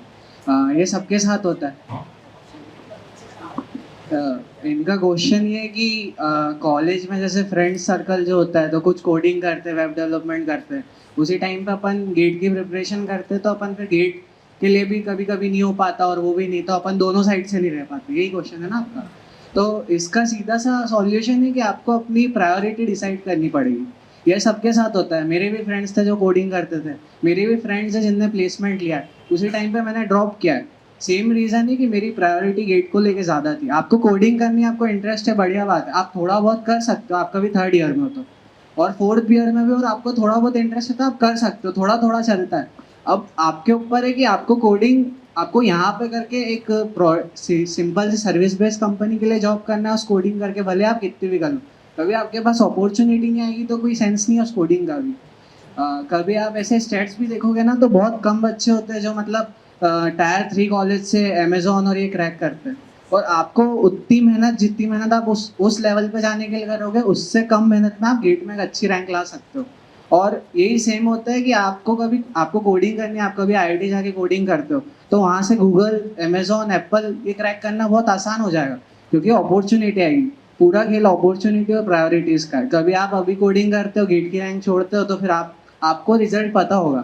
तो यही सब है, आपको अपनी प्रायोरिटीज़।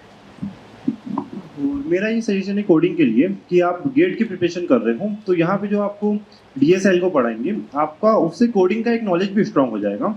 आप बोले ट्राई करना, अभी आपसे जो क्वेश्चन नहीं बन रहे हैं वो आपसे गेट की प्रिपरेशन करने के बाद वो क्वेश्चन बहुत ईजिली बनेगी और आपका दिमाग बहुत अच्छे से लगे उन क्वेश्चन में। तो आपकी कोडिंग की प्रैक्टिस यहीं से हो जाएगी थोड़ी बहुत, जो आप यहाँ के प्रोग्राम देखोगे वो जो भी क्वेश्चन सॉल्व करोगे।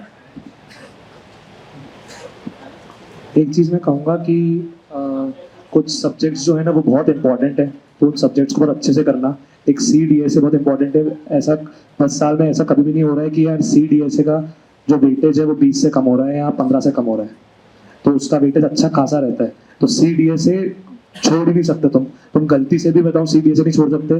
तुमने हो सकता मैं अपना बताऊं तो मैंने मैथमेटिक्स में प्रोबेबिलिटी थोड़ा सा ही करा था और स्टैटिस्टिक्स छोड़ दिया था, और एक आध टॉपिक छोड़े थे, बाकी सारी चीज़ें करी थी। बट CDSA ने इतना लिटरली मैं बताऊं कि CDSA मैंने इतना अच्छे से करा था कि जितने भी क्वेश्चन आए ना मैंने सारे बना दिए।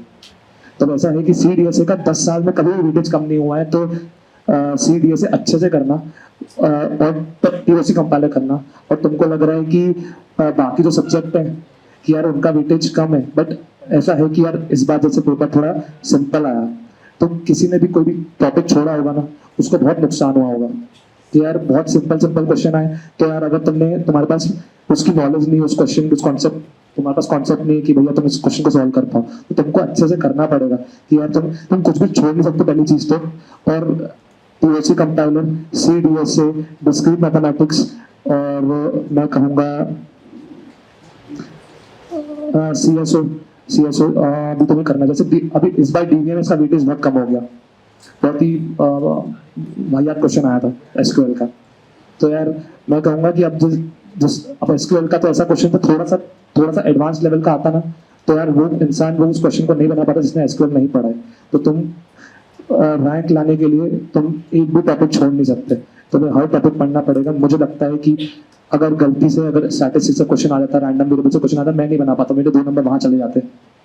तो यार रिस्क मत लो, हर चीज़ हर सब्जेक्ट पढ़ना है और CDSA पे अच्छे से ध्यान दो, वो तुम्हें कोडिंग में भी काम आएगा डेफिनेटली। और CDSA का वेटेज 10 साल में कभी कम नहीं हुआ है। इधर TOC कंपाइलर का वेटेज बढ़ता जा रहा है और DBMS का वेटेज कम करते जा रहे हैं। तो यार मगर CDSA के साथ कभी नहीं कर रहे हैं लोग। तो मुझे तो यही लगता है कि CDSA अच्छे से कर दो, और मैम बहुत अच्छा पढ़ाती है। तो और दूसरी चीज़ें भी हैं कि ग्राफ थ्योरी भी करना है। ग्राफ थ्योरी भी DSA में इंक्लूडेड है, तो ग्राफ थ्योरी भी बहुत इंपॉर्टेंट है। ग्राफ थ्योरी डिस्क्रीट में और DSA ये इंक्लूडेड है। मैं इनको इम्पोर्टेंट टॉपिक्स मानता हूँ, इम्पोर्टेंट सब्जेक्ट्स मानता हूँ, तो इनको अच्छे से करना।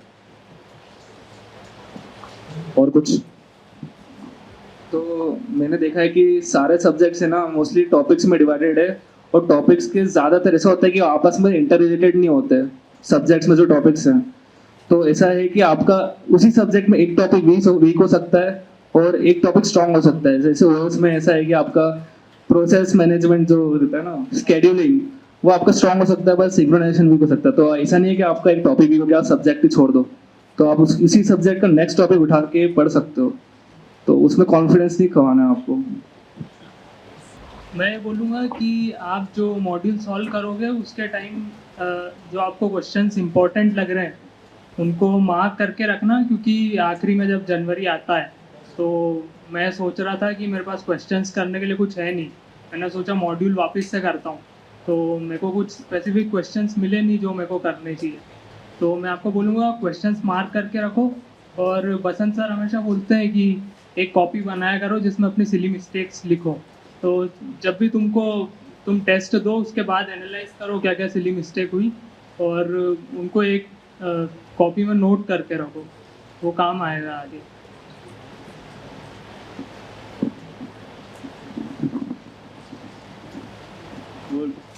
लास्ट ईयर बसंत सर ने भी 1 साल पहले एक बात बोली थी कि आप अभी बैठकर ये सोच लो कि मुझे इस स्टेज पे आकर एक इंटरव्यू देना है। बस उस दिन मैंने भी सोचा था और आज मैं यहाँ पर हूँ। Thank you Basant sir.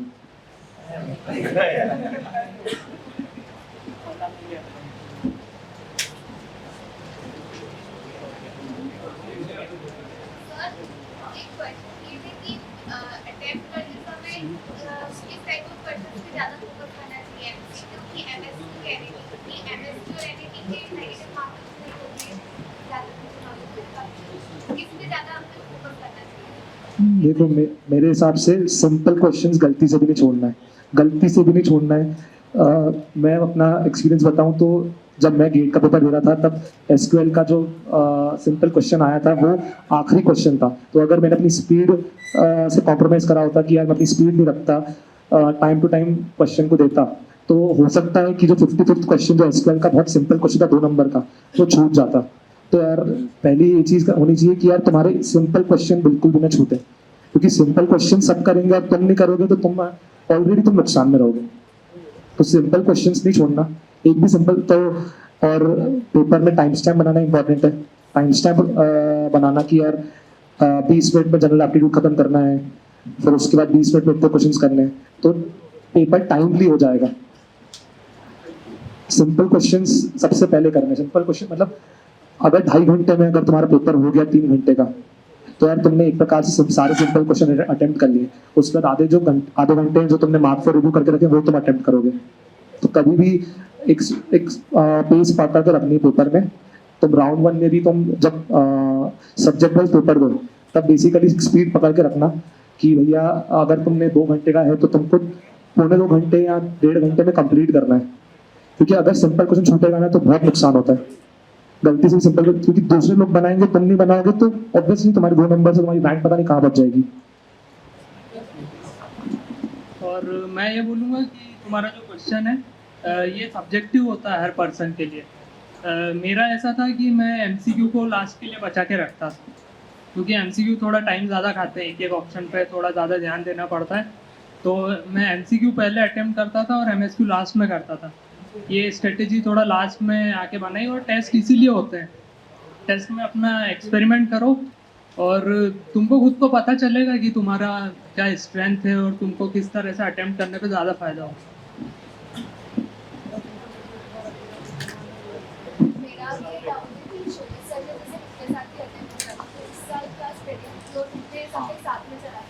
देखो मैं ज़्यादा तो पढ़ ही नहीं पाया, मतलब अपने फाइनल ईयर में लिटरली बोलूँगा तो सिर्फ 1 घंटे पढ़ा होगा, लेकिन मैंने रोज़ पढ़ा है। ठीक है, ये डिनाई नहीं करूँगा, मतलब दिवाली हो होली हो रोज़ 1 घंटे पढ़ा है। तो जैसे तुमने पूछा कि क्या मैंने किया जिससे 4000 से मेरी 315 आई, तो बेसिकली मैंने देखा कि मेरे बेसिक मॉड्यूल तो हो गए थे। ठीक है, और मैंने मैम से पूछा तो मैम ने बताया था कि क्या बोलते हैं आप ये 4-5 सब्जेक्ट के पहले एडवांस बुकलेट कर लो। तो जो मैंने बताया था अभी शुरुआत में कि CNOS और DBMS और नेटवर्क, इनके एडवांस बुकलेट कर लोगे तो ये है कि बहुत अच्छे से हो जाएंगे, जो कॉन्सेप्ट है बिल्कुल हैमर हो जाएंगे बिल्कुल तुम्हें।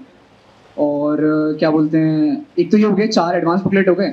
और फिर मैंने क्या किया था कि हाँ, जो मेरे नोट्स थे ना उनको मैं पढ़ता था। और मैंने क्या किया था कि 2022 में तो टेस्ट दिए थे, तो उनमें मुझसे जो क्वेश्चंस नहीं हुए थे ना उनको मैंने एनालिसिस किया था। तो ऐसे करके फिर मेरी रैंक इंप्रूव हो गई थी। और किसी को कुछ पर्सनली डाउट हो अगर कि कंपनी के साथ साथ गेट को कैसे करें, तो पर्सनली कांटेक्ट कर सकते हैं।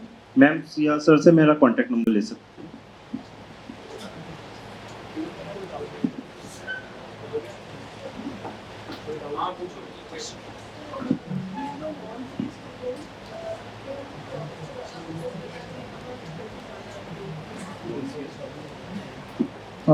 मेरी electronics and telecommunication branch है, तो वो पूछ रही है कि ऐसा है कि मेरे नॉन सी एस बैकग्राउंड है मेरा, तो मेरे को कौन से सब्जेक्ट्स पे फोकस करना चाहिए। देखो अगर तुम्हारा इलेक्ट्रॉनिक्स है तो इलेक्ट्रॉनिक्स में बेसिकली तुम कुछ सब्जेक्ट्स पढ़ोगे, जैसे CN पढ़ोगी, फिर उसके बाद DBMS नहीं पढ़ोगी। मेरे कॉलेज में DBMS नहीं था, ITDA का हूँ मैं। तो जैसे कुछ थ्योरी ऑफ कंप्यूटेशन है, तो थ्योरी ऑफ कंप्यूटेशन में कंपाइलर तुम नहीं पढ़ोगी अपने कॉलेज के करिकुलम में, तो उन पे फोकस करना, क्योंकि हर लगातार 3 साल से थ्योरी ऑफ कंप्यूटेशन और कंपाइलर का वेटेज बढ़ रहा है और बहुत ही सिंपल सब्जेक्ट्स है। उसको कराना तो यार आसानी से तुम इजीली स्कोर कर लोगे, बजाय कि कंप्यूटर नेटवर्क के क्वेश्चन बना पाओ। तो कंप्यूटर नेटवर्क करना है, सब्जेक्ट को भी छोड़ना नहीं है, but theory of computation compiler बहुत सिंपल सब्जेक्ट्स हैं, तो वो तुम पढ़ोगे भी नहीं अपने करिकुलम में, तो उसको कर लेना अच्छे से। और बहुत सिंपल है, वो बहुत आसानी से आंसर आ जाते हैं उसके, कंपाइलर और POC के।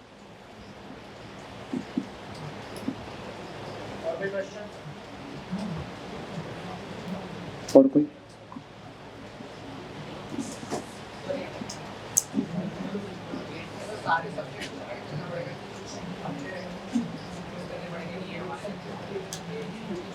देखो ऐसा है कि मैम का मतलब जो कोचिंग का जो फॉलो है कि मैम ने पहले डिस्क्रीट पढ़ाया, फिर C पढ़ाया, फिर DSA पढ़ाया, तो मैम के साथ साथ चलो।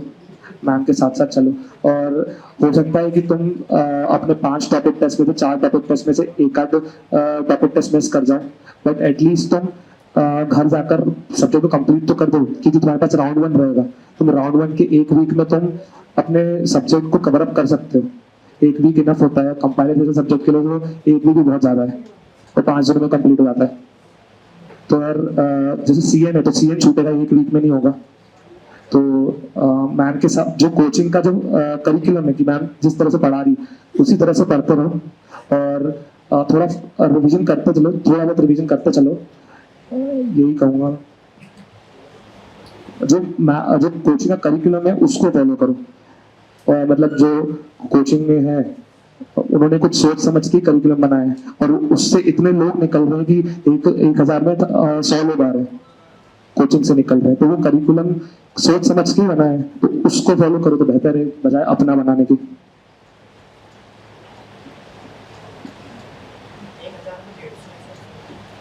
हाँ 150, सॉरी हम हाँ बहुत ज्यादा नंबर होता है ना 150। तो तुम सोचो यही उधर इतने लोग हैं ही नहीं, तुम सारे के सारे लेकर आ जाओगे, और जो हम ला सकते हैं हम यहाँ पे खड़े थे, मैं यहाँ पे बैठता था और मैं तेज सर में यहाँ पर आकर सब बोल रहे थे कि अपने जर्नी बता रहे थे, तब मैं यहाँ पे बैठा हुआ था। तुम यहाँ पे नेक्स्ट स्टेप तुम यहाँ पे आओगे और तुम बोलोगे, अपने एक्सपीरियंस बताओगे।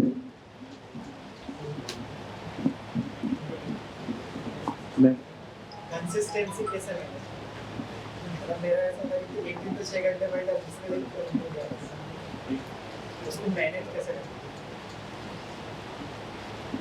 देखो ऐसा है कि मेरे को लगता है अगर तुम्हारी पढ़ने की इच्छा नहीं हो रही है तो यार लाइब्रेरी चलो जाओ या अपने कोचिंग के रूम में आके बैठ जाओ, क्योंकि एक एम्बियंस मिलेगा ना तो तुम पढ़ोगे। मगर अगर एक बार तुम्हारी हैबिट बन गई पढ़ने की, तब तुम्हें एम्बियंस की या लोगों की जरूरत नहीं है पढ़ने की। मैंने सितंबर में ऑलमोस्ट अक्टूबर के दौरान कोचिंग आना बंद कर दिया था कि भाई कोर्स खत्म हो गया। अब तो मेरा मतलब कोचिंग आना ही बंद हो गया, तो एक प्रकार से मेरी पढ़ाई रुकना नहीं चाहिए, बट मेरी हैबिट हो गई कि यार मैं पढ़ते रहूँ।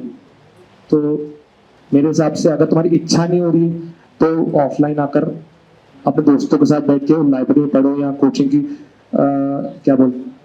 स्टडी रूम में आके पढ़ो। एक बार तुम्हारी हैबिट बन गई ना, तब तुम्हें स्टडी रूम की जरूरत नहीं पड़ेगी, तब तुम खुद ही घर पर बैठ के पढ़ लोगे। तो मेरी भी पहले हैबिट नहीं थी, इस वजह से ही शुरुआत में मेरे टॉपिक्स छूटे थे, डिस्क्रीट का ग्राफ 3 छूट गया था, तो मेरी हैबिट नहीं बन रही थी। बट जैसे जैसे टाइम आगे बढ़ा मेरी हैबिट बन गई, तो अब फिर मुझे एम्बियंस की जरूरत नहीं पड़ी, मैं घर पर बैठ के पढ़ लेता रहा। अपनी टेस्ट मिस मत करो, टेस्ट बहुत की रोल प्ले करेगी तुमको कंसिस्टेंट रहने में, क्योंकि टेस्ट कुछ इस तरह से डिज़ाइन करें कि 1 हफ्ते में या 2 हफ्ते में 3 या 4 टेस्ट हो जाते हैं। तो ऐसा अपने दिमाग में बैठा लो कि जो अभी आने वाला टॉपिक टेस्ट है उसका जितना भी सिलेबस है वो तो मैं कवर करूँगा या करूँगी, तो उसकी जो मॉड्यूल है और प्रीवियस टेस्ट है उनका एनालाइज करो और मॉड्यूल पूरी कंप्लीट करो। वो मतलब एट द एंड वो तुम्हारा पूरा जो तुम्हारा बैकलॉग है वो कवर कर देगी। एक मोटो बना के चलो पर दिमाग में कि जो भी आने वाला टेस्ट है तब तक उतना सिलेबस मुझे कवर करना है।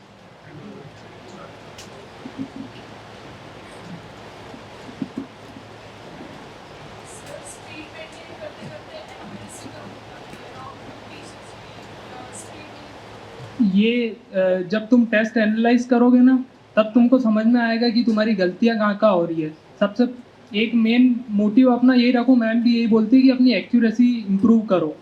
एक्यूरेसी इम्प्रूव होगी ना तो मार्क्स अपने आप इम्प्रूव होंगे।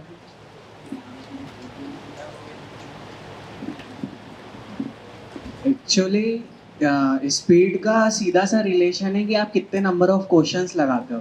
जैसे आप मान लो 50 क्वेश्चन किसी टॉपिक पर लगा रहे हो, तो कुछ लिमिटेड टाइप्स हैं तो वो आप कवर कर लेते हो। तो आप जैसे ही क्वेश्चन देखते हो आपके दिमाग में इमेज आ जाती है कि डिजिटल लॉजिक का क्वेश्चन है, के मैप से रिलेटेड है, तो आपको पहले के मैप बनाना है, फिर उसकी नंबरिंग करनी है, फिर आपको कॉर्ड्स ढूंढना है। तो ये एक बेसिक स्टेप्स है। आप जितने ज़्यादा क्वेश्चन प्रैक्टिस करोगे आपकी स्पीड उतनी ज़्यादा बढ़ेगी। पूरा रिलेशन स्पीड का है, मतलब पूरा आप जितने ज़्यादा नंबर ऑफ क्वेश्चन अटैम्प्ट करोगे उतने ज़्यादा तुमको पता चलेगा कि किस क्वेश्चन पे किस लेवल तक जाना है। एक्चुअली आप कभी कम क्वेश्चन करोगे तो आपको पता ही नहीं चलेगा कि आप क्वेश्चन देख रहे हो, आपको पता ही नहीं चलेगा आपको स्टेप क्या लेनी है। कभी आपको स्टेप पता ही नहीं चली क्वेश्चन देखते से, तो फिर तो आप उसको अटेम्प्ट भी नहीं कर सकते।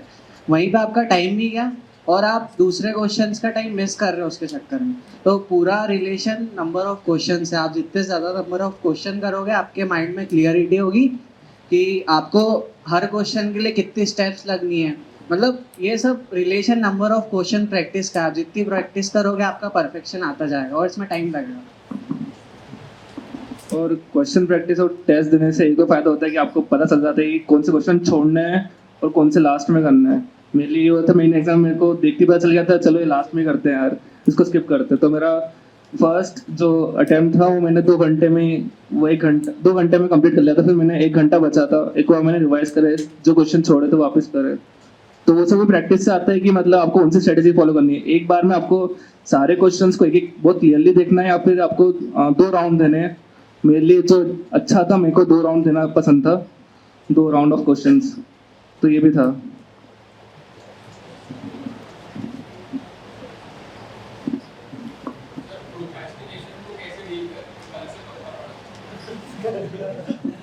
प्लेसमेंट के लिए बैठना है मत तुम, तो मतलब तो टेंशन आ जाएगी मन में, तो अपने आप पढ़ने बैठ जाओगे। मेरा तो यही था, बैकअप ही नहीं था मेरा तो कुछ, इसलिए।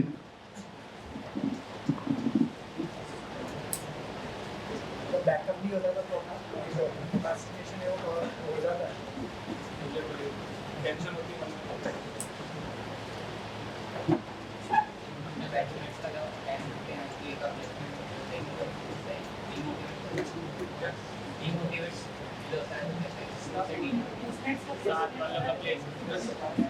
हाँ, तो ये सही है कि मतलब मेरे बैचमेट के सारे का प्लेसमेंट हो गया था और मेरे दोस्तों की 22-26 लाख के लग गए थे।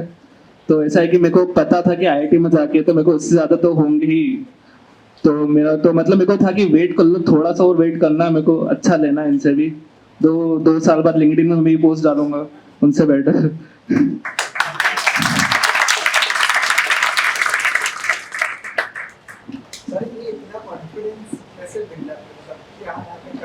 हाँ, तो मेरे फैमिली ने ज़्यादा कुछ प्रेशर दिया नहीं, प्लेसमेंट में बैठो ना बैठो, तुमको एमटेक करना है एमटेक करो। तो मेरा तो वो था, मेरे बड़ा भाई भी था जिन्होंने बहुत साथ दिया, उनको भी थैंक यू बोलना चाहूँगा। वो IIIT बैंगलोर ने उन्हें बोला कि कंपनी इतनी सारी आती है, कोर्टर्स कम पड़ जाते हैं, कंपनीज इतनी आ जाती है, कंपनीज को ब्लैकलिस्ट करना पड़ता है, कंपनीज कुछ हरकतें करती है, तो ऐसा भी मतलब कंपनीज की इज्जत नहीं करते कॉलेज वाले।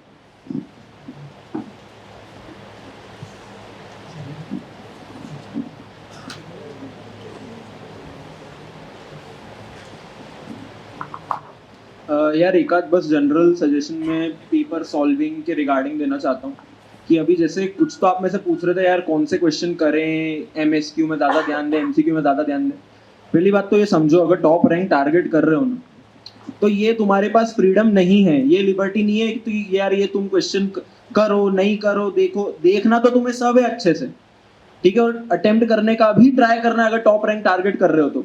और फेवरेट सब्जेक्ट ये वाला सिस्टम, ये वाला सीन लेके मत चलो कि यार ये मेरा फेवरेट सब्जेक्ट है, ये मेरा स्ट्रॉन्ग सब्जेक्ट है, तो मैं इन्हीं के पहले देखूंगा, इन्हीं के पहले करूंगा, या मुझे एप्टीट्यूड अच्छे से आता है पहले ये करूंगा पहले वो करूंगा, मुझे 2 मार्क के क्वेश्चन में NAT में मुझसे अधिकतर गलतियां होती तो मैं वो नहीं करूंगा। मत करो ऐसा। टॉप रैंक लानी है 1 से 65 लाइन, मतलब मेरा यही सजेशन रहता है यार, जिसको टॉप रैंक लानी है ना उसको सारे क्वेश्चन अच्छे से स्कैन करने ही पड़ेंगे। 1 से 65 उठाओ, जिस ऑर्डर में क्यों दिमाग लगाना है यार, पहले कौन सा क्वेश्चन आ रहा है बाद में कौन सा आ रहा है, पहले 2 नंबर 1 नंबर एप्टीट्यूड, क्या फर्क पड़ता है, एप्टीट्यूड के बीच में आ जाए टेक्निकल के क्या फर्क पड़ता है, करने हैं सारे। टॉप रैंक टारगेट कर रहे हो ना, सारे करने उठाओ।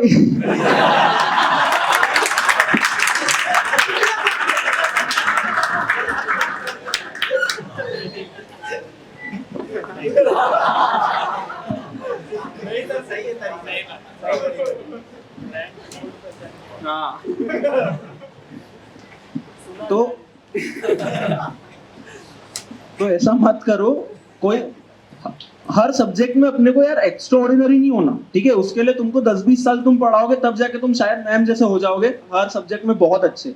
अपन बस हर सब्जेक्ट में अबव एवरेज भी हो जाए ना, हर सब्जेक्ट में, वो भी मोर देन इनफ है अच्छी रैंक सिक्योर करने के लिए, ठीक है। और वही 1 से चालू करो, जितने क्वेश्चन आते जा रहे हैं सब अच्छे से पढ़ो, बने ठीक नहीं बने ठीक, पर देखने तो अच्छे से सारे क्वेश्चन ही है, रैंक उससे ही आएगी, ठीक है। तो ये मत करो यार कि ये मेरे फेवरेट सब्जेक्ट, ये मेरे फेवरेट क्वेश्चन, मैं 2 नंबर का क्वेश्चन पहले करूंगा, 1 के पहले, जब जो आए भैया ऑर्डर में चलने दो करो, क्योंकि रैंक चाहिए अच्छी तो सारे करने पड़ेंगे, सारे देखने पड़ेंगे, सारे सब्जेक्ट तुम्हारे अबव एवरेज होने चाहिए, ठीक है। चलो ऑल द बेस्ट।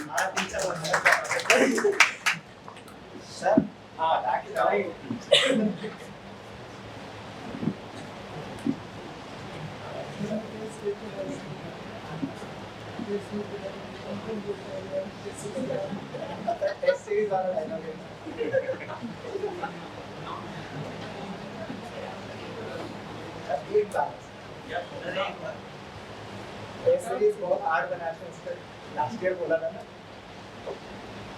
क्या हार्ड बनाया तो कुछ क्वेश्चन होते हैं इजी बनाने के लिए। हां करंट पेज बोला हां ये मैंने टेस्ट सीरीज का तो बता दिया पहले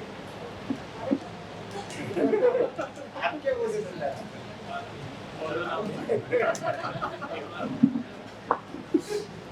हाँ, तो कितने लोग चाहते हैं टेस्ट सीरीज इजी बने, या थोड़े कुछ ऐसे पेपर्स इंक्लूड हो यार कि तुम्हारा कॉन्फिडेंस ऊपर जाए, थोड़े अच्छे क्वेश्चन, इजी क्वेश्चन करने को मिले, कोई है जो ऐसा चाहता है? भाई सबने देख रहा है नहीं वो लास्ट वाला वीडियो देख रहा हाँ तो यार देखो यार, हार्ड क्वालिटी लेवल, मतलब हार्ड क्वालिटी के क्वेश्चन प्रैक्टिस करने ही करने, कंसेप्ट्स दिमाग में हैमर उससे ही होते हैं अच्छे से। इन डेप्थ इंट्यूशन कोई भी कंसेप्ट का सिर्फ हार्ड और क्वालिटी क्वेश्चन से ही बनता है। तो इजी मॉडरेट क्वेश्चन करके तुम कर भी क्या लोगे, मुझे तो समझ भी नहीं आता। मतलब इजी मॉडरेट तो यार जो मैम जो पढ़ाती है उनसे ही बहुत सफिशिएंटली हो जाते हैं। तुम्हारी थिंकिंग किस में डेवलप होती है, तुम्हारा इंट्यूशन, तुम्हारा लॉजिक, तुम्हारा एनालिसिस, ये सब किस में डेवलप होता है, जब तुम हार्ड क्वेश्चंस करते हो। उस टाइम पे तुमसे टेस्ट में आ रहे हो नहीं हो मत टेंशन लो, उस टाइम पे जितना हो जाए कर लो, बस एनालिसिस अच्छे से करो। और एनालिसिस करते वक्त एक बात मेक श्योर करना कि यार अगर मेरे से ये क्वेश्चन आज नहीं हुआ है ना, तो आज के बाद ऐसा कोई टाइम नहीं आना चाहिए क्वेश्चन मेरे से फिर ना हो। इतना अच्छे से समझना एनालिसिस में वो क्वेश्चन जो तुमसे नहीं हुआ था। कोई भी क्वेश्चन छोड़ना मत बहुत हार्ड समझ के। मेरे साथ हो चुका है, मैंने बसंत सर ने एक क्वेश्चन दिया था, कोई ग्राफ थ्योरी का, मैंने बसंत सर ने एक पीटरसन ग्राफ का पिछले साल की टेस्ट सीरीज में क्वेश्चन दिया था, वो इतना हार्ड था, मैंने बोला, मैंने एनालिसिस के वक्त भी वो छोड़ दिया। मैंने बोला यार ऐसे तो क्वेश्चन आते ही नहीं, क्यों करना, क्यों थकना। गेट 2022 जाके देखो सेम क्वेश्चन आ गया, और क्योंकि मैंने वो उस टाइम पे मैंने उसका एनालिसिस भी नहीं करा था, मैं उसको एक्चुअल गेट में भी नहीं कर पाया, मेरे 2 नंबर ज्यादा होते। सो हार्ड क्वेश्चंस यार करने बहुत जरूरी है आपके कंसेप्ट बिल्डिंग के लिए, आपके लॉजिक बिल्डिंग के लिए। सो उससे भागा मत करो, डरा मत करो। हाँ ठीक है, टेस्ट में नंबर नहीं आ रहे तो अपने को अभी थोड़ी ना नंबर लाने यार, अपने को नंबर एक्चुअल गेट में लाना है, और उसके पहले 1-2 महीने पहले फुल लेंथ मॉक्स में अपने को अच्छा नंबर लाना है। अभी तो सीखने का टॉपिक टेस्ट और सब्जेक्ट टेस्ट यार अपना सीखने का फेज है। इधर नंबर से अपने आप को जज मत करो, ना किसी और को जज करो। तुम्हें जितने नंबर आ रहे हैं ठीक है, इधर सीखना है, अभी सीखना है। एनालिसिस में भयंकर सीखो, जो भी क्वेश्चन छूट जाए उसके पीछे पड़ जाओ, फैकल्टीज का दिमाग खा जाओ, मेंटर्स का दिमाग खा जाओ कि यार ये ऐसा कैसे हो गया, अगर नहीं समझ में आ रहा तो। पहले तो कोशिश पूरी यही करनी चाहिए कि खुद से कोई कंसेप्ट समझ में आए। मैं आपको एक बताता हूँ, जो मैंने कॉमन ऑब्जर्वेशन मेरा रहा है, जितने भी टॉपर्स आते हैं, जो हर बार, मतलब मैं दो बार इस पैनल के साथ खड़ा हूँ, ठीक है, पिछले साल भी मैं खड़ा था, तो मेरा जो कॉमन ऑब्जर्वेशन रहा है ना, सारे टॉपर्स क्वालिटी डाउट्स पूछते हैं, क्योंकि उनको जो भी बेसिक लेवल डाउट होते हैं ना यार, वो खुद मेहनत करके क्लियर करते हैं। खुद बुक्स पढ़ेंगे, यूट्यूब पे वीडियोस देखेंगे, गूगल करेंगे, कोरा करेंगे, जो करना पड़े उनको करेंगे, एनपीटीएल के वीडियोस देखेंगे, बट बेसिक डाउट वो नहीं पूछते किसी से, वो खुद क्लियर करते हैं खुद उसके लिए। क्योंकि क्या होता है कि यार आप अपने डाउट जब खुद क्लियर करने जाते हो ना, आप 10 चीजें सीखते हो और बहुत अच्छे से सीखते हो। रेदर देन मैं आपको बैठ के आपका वही डाउट बता दूं ना, मैं आपको सिर्फ वो डाउट बताऊंगा, लेकिन आप खुद से वो क्लियर करने जाओगे ना, तो आप 10 चीजें सीखोगे और इतनी अच्छे से सीखोगे कि नेक्स्ट टाइम कभी नहीं अटकोगे। सो कोशिश करा करो कि यार बेसिक डाउट्स है ना अपनी खुद सॉल्व करो, और बहुत एकदम भयंकर अटक गए हो कि समझ ही नहीं आ रहा, सिर्फ वो डाउट पूछो, उससे आपकी मेंटल ग्रोथ बहुत अच्छी होगी। और यही मैं पैटर्न ऑब्जर्व करते आ रहा हूँ टॉपर्स में, कि वो क्वालिटी डाउट्स पूछते हैं, वो ऐसे कुछ भी नहीं पूछ लेते यार, जो मतलब जो मैं गूगल करूँ और मेरे को मिल जाए, ऐसे डाउट्स नहीं पूछता कोई भी टॉपर। ठीक है, तो अपना ये माइंडसेट भी थोड़ा बदलो कि यार मैंने पैसे दिए हैं, मैंने ये करा है, तो भैया यही डाउट मेरे बताएंगे। ठीक है भैया, हम डाउट बता देंगे, सीखना मत, तुम मत सीखो, तुम्हारी ग्रोथ ही रुकेगी। मैं सही बता रहा हूँ। मैं एग्जाम्पल देता हूँ, ऑल इंडिया रैंक 81 हेत पटेल इस साल का, और all India rank 156 Vasu Bhatt, ठीक है, वासु भट्ट मैकेनिकल का, वो दोनों टेस्ट सीरीज के स्टूडेंट थे। मैंने वो इतने मुझसे, आप अगर चैट में आप ऊपर जाके देखो टीओसी के उनके डाउट्स देखना, इतने क्वालिटी डाउट्स उन्होंने अनडिसाइडेबिलिटी के पूछे ना, मैंने बसंत सर को उसी दिन बोल दिया था, मतलब उनके 2-4 डाउट्स देख के मैंने बोल दिया था सर इनकी प्रिपरेशन बहुत नेक्स्ट लेवल है, इनकी रैंक आने वाली है, क्योंकि उनके सिर्फ डाउट्स देख के समझ गए थे। तो आपके डाउट्स आपकी पर्सनैलिटी और आपका माइंडसेट रिफ्लेक्ट करते हैं कि यार आप कितना कमिटेड हो गेट में रैंक लाने के लिए, कितना कमिटेड हो पढ़ने के लिए। सो डाउट हमेशा अपने खुद क्लियर करा करो जितना हो सके। हाँ, कहीं एकदम अटक जाओ तो फिर फैकल्टीज हैं आपकी हेल्प करने के लिए। बस दैट्स इट। थैंक यू सभी को।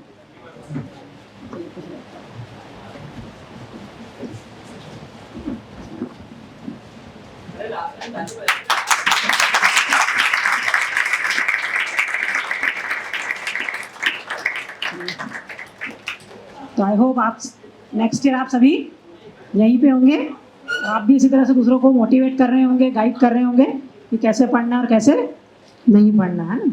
तो चलिए ऑल द बेस्ट।